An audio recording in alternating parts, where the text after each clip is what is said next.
sem acesso adequado à água potável e esgoto, ou construída de material pouco resistente, ou ainda que abriga mais de 3 pessoas por cômodo.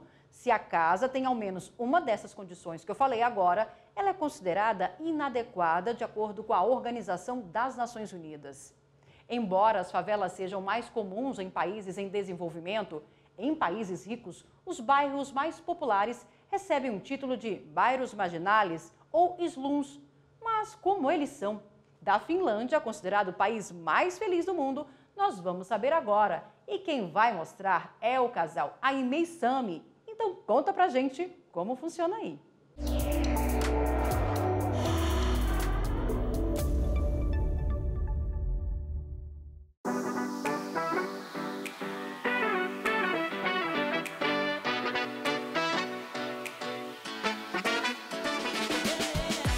Oi, eu sou Sami, eu tenho 33 anos, sou de Santa Catarina, moro aqui na Finlândia desde 2006. Eu sou Aimee, eu tenho 32 anos, eu sou de São Paulo e eu moro aqui na Finlândia há 2 anos.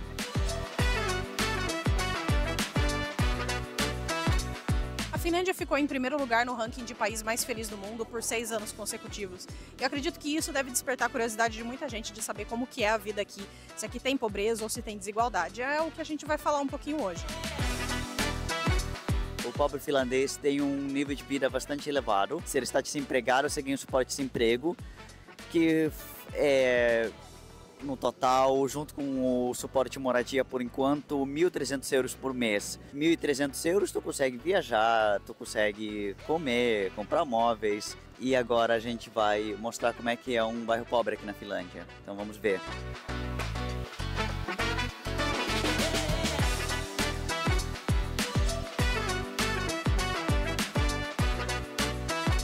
A gente chegou em Kontula, né? Aqui está a estação de metrô que está em reforma. E esse aqui é o bairro mais pobre de Helsinki. Esse aqui é a estação de metrô e o centro comercial. E aqui a gente pode ver a Hostil, é uma cadeira no meio do nada. E é para impedir que mendigo durma nele. Agora a gente está numa área residencial aqui de Kontula e como vocês podem ver são todos um monte de prédio quadrado. Esse aqui com certeza são os prédios mais baratos aqui. Mas tem tudo aqui, no sentido, chega saneamento, chega água, chega luz, chega internet. Por lei, né, aqui tem o posto de saúde e também o serviço social para jovens. E como vocês estão vendo, é um lugar livre agora, né, de manhã não tem ninguém, não deve ter nem aberto ainda. Todo 1 bilhão de pessoas vivem hoje em favelas ou casas inadequadas. Cerca de 60% dos moradores de favelas do mundo estão na Ásia, principalmente na Índia, no Paquistão e em Bangladesh. A África é responsável por 24% desse total e a América Latina, liderada pelo Brasil, por 14%. E para falar sobre esse assunto, convidamos o advogado Bernard Martins, que é cofundador do projeto Direito na Favela. Bernard, seja bem-vindo ao Como Funciona Aí. A gente viu até uma certa dificuldade de explicar como é um bairro pobre na Finlândia, né? Queria que o senhor explicasse para a gente o que é a favelização e quais as características que identificam uma favela em países como aqui o Brasil. Vamos lá. Para entender um pouco de favela no Brasil, nós temos que confundir um pouco a história da formação do Brasil, né? As favelas começaram desde quando a família real portuguesa veio para o Brasil, em 1808. Ela ocupou um pedaço do Rio de Janeiro e desabrigou um tanto de gente que começou a criar pequenas favelas no Brasil. E esse fenômeno foi aumentando exponencialmente, né? Principalmente depois também da abolição da escravatura. Aí lá em 1888, quando o Estado brasileiro jogou milhões de pessoas literalmente nas ruas, né? Sem qualquer colchão social, sem qualquer lugar para essas pessoas morarem. Então você teve esse fenômeno do próprio Estado brasileiro forçando as pessoas a construir não, né? A morar em favelas, morar em lugares precarizados, lugares invadidos, sem qualquer infraestrutura urbana. Então o que é favela, né? Pessoas tentando ganhar vida em locais informais, sem qualquer estrutura de transporte, saúde, emprego, ao longo de toda a história do Brasil, né? Nos países mais ricos, como a gente viu agora, por exemplo, o saneamento básico não chega a ser um problema grande, né? Agora, em países em desenvolvimento como o Brasil, O saneamento básico é um problema. Ele é um direito também do cidadão brasileiro? Não só um direito em abstrato, mas é um direito constitucional, né? O saneamento básico, apesar de não estar literalmente no rol dos direitos sociais, né, no artigo 6º da Constituição, ele está intimamente ligado com o direito à moradia, com o direito social, com o direito ao bem-estar. Não existe moradia e bem-estar sem saneamento. Isso é óbvio que o direito ao saneamento básico é um direito, inclusive, constitucional. E mais, desde 2010, a ONU, em uma Assembleia Geral, baixou uma resolução colocando o direito ao saneamento básico como um direito humano. Então, mais do que um direito constitucional, é um direito humano e é um direito reconhecido pela legislação específica, né, que agora é o marco legal do saneamento básico. Vamos voltar à Finlândia, porque a E-mail Sami vão mostrar que o governo oferece auxílios para pagamento de aluguel, ajuda para comprar alimentação e outros benefícios.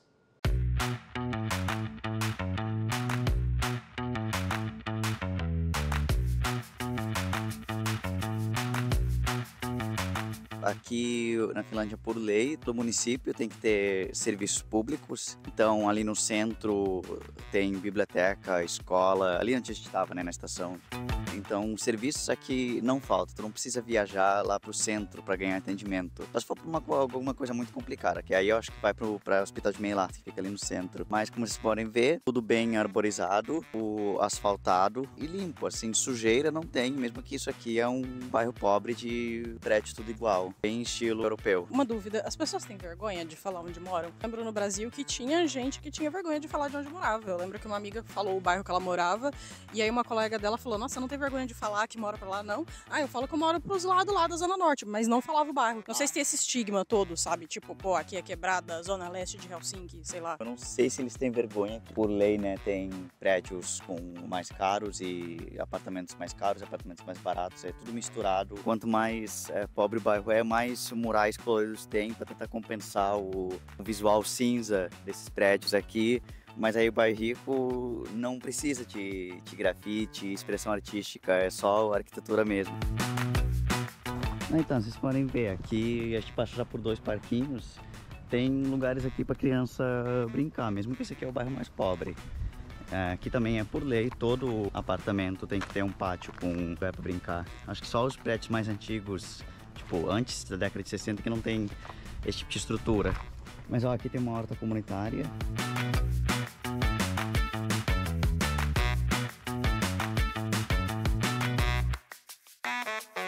Então é isso. É claro que a vida aqui não é perfeita, né? Tem muita coisa ainda que precisa melhorar em relação a isso de desigualdade, principalmente em relação aos imigrantes. Mas o Estado meio que assegura o básico para todo mundo, sabe? Não tem as mesmas dificuldades. A gente não passa por aqui as mesmas dificuldades que a gente passava no Brasil. Essas foram nossas percepções na Caminha. Doutor Bernard, quando a gente fala em favela, não tem como deixar de falar também em direito à propriedade, porque os moradores de favela normalmente não têm o título da propriedade do imóvel, né? A falta desse direito gera aí outras consequências. Quais são? Muitas consequências, né? A pessoa, ela simplesmente não tem o título da propriedade onde ela mora, onde a família dela mora, onde às vezes a mãe morou, onde o avô morou. Ela simplesmente ali está na condição de possuidora, mas não de proprietária. E gera problemas no dia a dia da pessoa. Vou contar um caso que aconteceu essa semana aqui em Belo Horizonte. É um morador de uma favela me contando que ele tem que contratar o gato da água dele, o gato da energia dele, o gato da TV a cabo dele, que ele não consegue contratar direto com essas companhias, seja de energia, seja de internet, seja de água. Então, você, quando não dá esse título de propriedade, você relega e você manda o cidadão para a informalidade. É o Estado não reconhecendo uma situação que ela não é só de fato, mas também já deveria ser de direito, e jogando essas pessoas para a informalidade. Vou dar um outro exemplo. Na maioria das favelas do Brasil, as pessoas não conseguem receber os produtos que entram na internet, porque não tem um CEP organizado, mora num beco, mora numa viela, e o correio simplesmente só entra, ou as outras empresas de transporte. Então a pessoa não tem direito nem de receber um produto na sua casa. Ela compra um celular, ela compra uma geladeira, ele não consegue receber em casa. Olha como que a gente relega a pessoa de novo, né, para subsistência, para falta de cidadania. É muito triste isso. Outra coisa, por exemplo, algumas prefeituras pedem o direito de propriedade para a pessoa poder conseguir o alvará do negócio que ela abriu. Aí lá vai, mais uma vez, o cidadão de favela não consegue abrir um negócio porque não tem a propriedade dele aqui de São. Então, mais interessante, né, que o Brasil perde muito como país, quando você dá direito de propriedade para cada morador da favela, você gera riqueza para o país. Por que riqueza?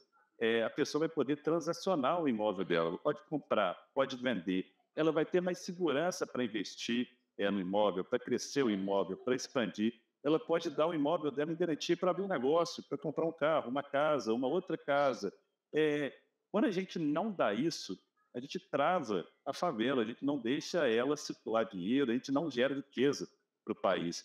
Quantos bilhões e bilhões serem injetados na economia se a gente regularizasse essas transações imobiliárias dentro da favela? Mesmo sem essa regularização, vamos dizer assim, da situação, a pessoa que mora na favela também tem os direitos a serviços, ao acesso aos serviços básicos, como um serviço de saúde, um posto policial, segurança pública, né, lazer. Como é que fica? O Estado deve oferecer, ainda que essa região, esse bairro seja, vamos dizer assim, considerado informal, não seja legalizado? Não é só direito da pessoa, mas também dever do Estado a prover o bem-estar da pessoa, a prover a segurança, a prover o mínimo urbanístico do lugar que ela mora, né?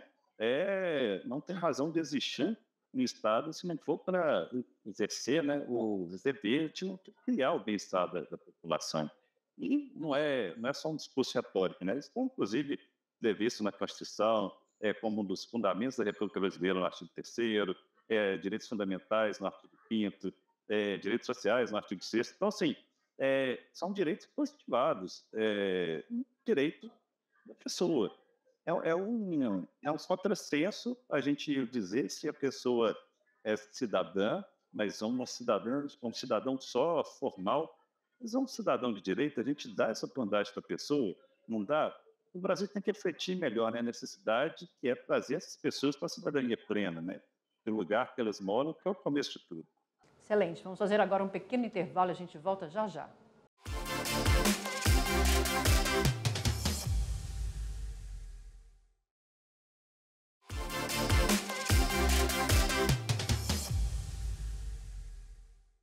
Como Funciona Aí está de volta e a gente desembarca agora no país que é conhecido como um dos mais igualitários do mundo, onde menos de 1% da população vive em condições consideradas precárias, a Noruega.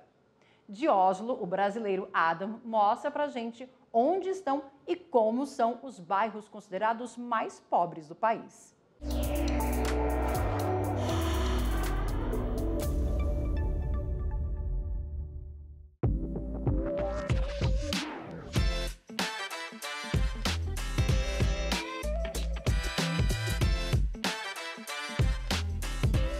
Oi pessoal do Como Funciona Aí, o meu nome é Adam Souza, eu sou formado em Relações Internacionais pela PUC-Rio e moro em Oslo, na Noruega, desde 2022. Então a pobreza na Noruega ela não é muito nítida, mas em alguns bairros você consegue perceber, né, algumas estruturas mais hostis que também te colocam numa situação, num sentimento de pobreza, porque você consegue perceber nas estruturas uma certa diferença na arquitetura da cidade. Essa área que eu tô filmando é na área considerada Oslo Antiga. É uma área mais central, então aqui a gente consegue visualizar um pouco como é a estrutura dos edifícios e que isso vai mudar de acordo com o bairro que a gente vai visitar. Porque vai ser a partir de pequenos detalhes da arquitetura, às vezes uma arquitetura mais hostil, e aí ali a gente consegue perceber então como essa pobreza pode ser entendida. Bem, aqui na Noruega então, se você é considerado pobre, se você mora numa área um pouco mais distante do centro, isso não quer dizer que você não vai ter uma educação de qualidade, que seu lixo não vai ser recolhido. todos os serviços eles vão estar ali disponíveis para você, o que no Brasil é um pouco diferente, né? Quando a gente fala nas comunidades, nas favelas, né? Que aí você não tem lá alguns serviços básicos, né? Como coleta de lixo, as escolas às vezes não funcionam, né? Você tem a questão do tráfico, que é muito forte. Aqui, isso basicamente não existe. Mas essa pobreza, ela pode ser entendida, né? Como uma dificuldade financeira para que você consiga ter acesso a alguns serviços, né? Ou alguns privilégios da sociedade. O artigo 6º da Constituição Federal garante direitos sociais a todos os cidadãos, incluindo os moradores de favelas. Veja o que diz. São direitos sociais a educação, a saúde, a alimentação, o trabalho, a moradia, o transporte, o lazer, a segurança, a previdência social, a proteção à maternidade e à infância, a assistência aos desamparados. A Constituição garante ainda aos brasileiros em situação de vulnerabilidade social uma renda básica familiar. Voltamos a conversar sobre esse assunto com o advogado Bernardo Martins, que é cofundador do projeto Direito na Favela. Doutor Bernardo, a gente percebe que tanto na Noruega como na Finlândia, algo em comum, que é a presença de imigrantes nesses bairros mais pobres. Essa não é a realidade aqui no Brasil. E quem são os moradores das favelas brasileiras? Hoje a presença de imigrante em favela no Brasil está restrita mais à região norte, né, com a crise recente dos refugiados da Venezuela. Então você percebe em Manaus, por exemplo, que existe um movimento de inserção desses refugiados que não conseguem qualidade de vida na cidade indo para essas favelas. Mas a favela brasileira, em média, sobretudo, ela majoritariamente de pessoas negras, que até hoje nem todas conseguiram romper por esse preconceito estrutural com essa pobreza ainda, e geração em geração ainda continuam morando nas favelas. Depois você teve esse movimento de migração interna, né? Que são os refugiados da seca, o próprio êxodo rural que veio para a cidade já no século XX. Então, a formação das favelas brasileiras, elas são, sobretudo, feitas pelos próprios brasileiros, né? Por nativos brasileiros. Já no primeiro mundo, as favelas, não é nem favela, né? Os bairros mais pobres, eles são compostos, sobretudo, por imigrantes, né? E a gente percebeu também algo em comum, tanto na Noruega como na Finlândia, eles relatam que esses bairros estão longe do centro da cidade. Aqui no Brasil, essa também não é uma realidade. As favelas, nós temos favelas dentro da cidade. É importante entender que a favela é um espaço também empreendedor, que ela pode movimentar, inclusive, aí o dia a dia das cidades. No Brasil, você tem, lógico, vários tipos de favela, mas dois no especial, né? Você tem a favela do grande centro urbano, você fica na região central desse grande centro urbano. E essa favela, digamos que uma favela que ela é pobre, mas não é miserável. Todas as favelas hoje do Brasil somadas são 15 milhões de habitantes. Nós estamos falando de uma população equiparada ao Rio Grande do Sul, a Santa Catarina. Nós estamos falando de um PIB de favela de mais de 200 bilhões de reais. Seria um dos 10 maiores PIBs, 11 maiores PIBs do Brasil. Por outro lado, você tem as favelas de região metropolitana, de periferias, que essa sim já é uma favela mais miserável, né? Vamos voltar para a Noruega. O país que costuma estar no topo do ranking de qualidade de vida oferece ajuda para quem está com dificuldade para pagar as contas e tem uma agência própria para isso. É com você, Adam.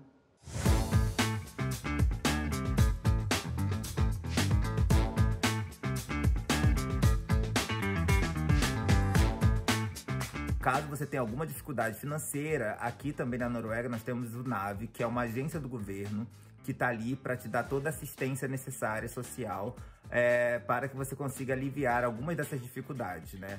Essa agência ela é responsável pela liberação de alguns benefícios, né? Licença paternidade, licença médica, mas ela também está ali para te ajudar na reinserção do mercado de trabalho, se você tiver alguma dificuldade, né, em pagar suas contas.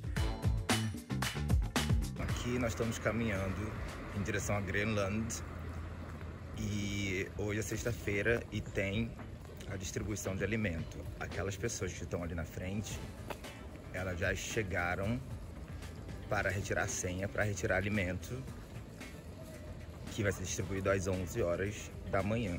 Hoje são 9 horas agora, 9h26 da manhã. Estou aqui com a minha colega, a Fátima. Ela é norueguesa e eu vou perguntar para ela o que ela acha ou como ela visualiza o que é a pobreza na Noruega. Fátima, how would you describe poverty in Norway? What is that for you?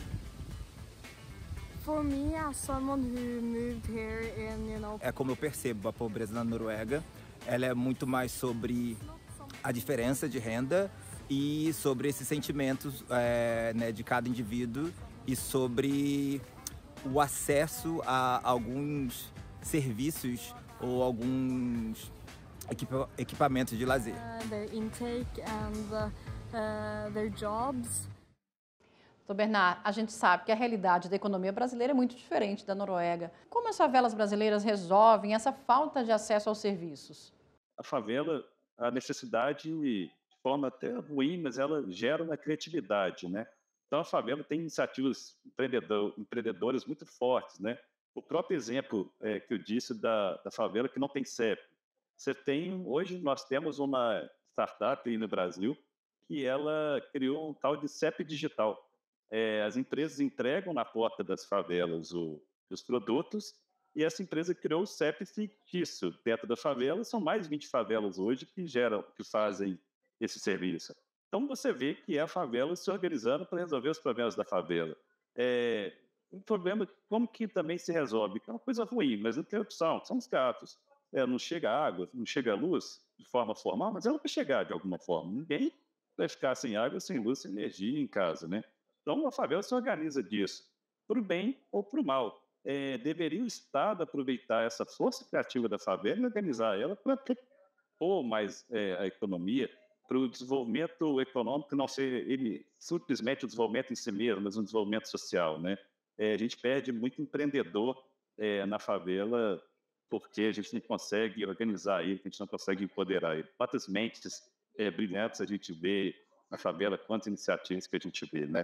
É impressionante tanto que o Brasil perde um pouco essa grande fonte de riqueza, essa grande fonte de receita no Estado brasileiro. Eu queria que você explicasse agora, doutor Bernardo, um pouco qual a contribuição do projeto Direito na Favela, como ele funciona, como que ele nasceu. Pela primeira vez, um projeto leva os advogados para atender nas favelas. Você tem muito projeto social que atende o cidadão da favela, mas ele atende no asfalto, né? Você não tem o advogado entendendo qual que é a realidade da favela. É um atendimento muito frio, e se eu não entender a realidade do meu cliente, seja ele rico, pobre, branco, negro, eu preciso entender a demanda dele. O que a gente faz? Nós vamos com essa comunidade dos advogados dentro das favelas, a gente conversa com as pessoas, com os moradores, a gente tenta entender os problemas dele, seja numa advocacia contenciosa, que é separação, medidas restritivas, às vezes, de aproximação, de violência doméstica, regularização fundiária, todo esse tipo de atendimento, mas tem um atendimento que eu acho ele ainda mais multiplicador, né? Que é o atendimento que a gente faz a pessoa entender os direitos dela. Eu sempre faço essa frase que ela é muito importante, né? Para a pessoa poder exercer o direito dela, ela tem que saber qual que é o direito dela. Então, nosso projeto também tenta muito dar essa informação do que a pessoa tem direito. Eu tenho direito à aposentadoria, eu tenho direito ao LOAS, Programa de Assistência Social, eu tenho direito à isenção de algum tributo, para eu regularizar meu comércio eu tenho que fazer isso ou aquilo. E a gente vai levando, às vezes, muitas entidades parceiras, né? A gente leva o SEBRAE, o CREA, o CAL, para também explicar para as pessoas como que pode regularizar e melhorar a vida delas, às vezes, com uma simples informação, né? E quando eu explico para, 20 pessoas como que faz para aposentar, qual que é o direito de aposentadoria, o direito trabalhista, as pessoas vão levar para a casa delas, isso vai multiplicar, vira 100, vira 1000, e é um efeito cascata, né? Então, e junto com esse projeto de direito nas favelas, a gente leva os grandes escritórios de advocacia para dentro das favelas.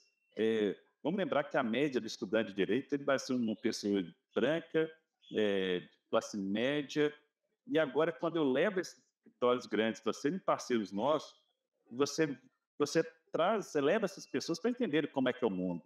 Essas pessoas voltam para dentro dos escritórios com uma outra formação humana, né? Uma formação muito mais plural, muito mais humanística e diversa. Doutor Bernard, muito obrigada, parabéns pelo projeto. E a gente fica por aqui preparando a nossa próxima viagem. Siga a gente nas nossas redes sociais. Estamos no YouTube, no Instagram, no Spotify, no X, antigo Twitter. É só digitar @Rádio ITV Justiça, você encontra tudo lá. Até a próxima!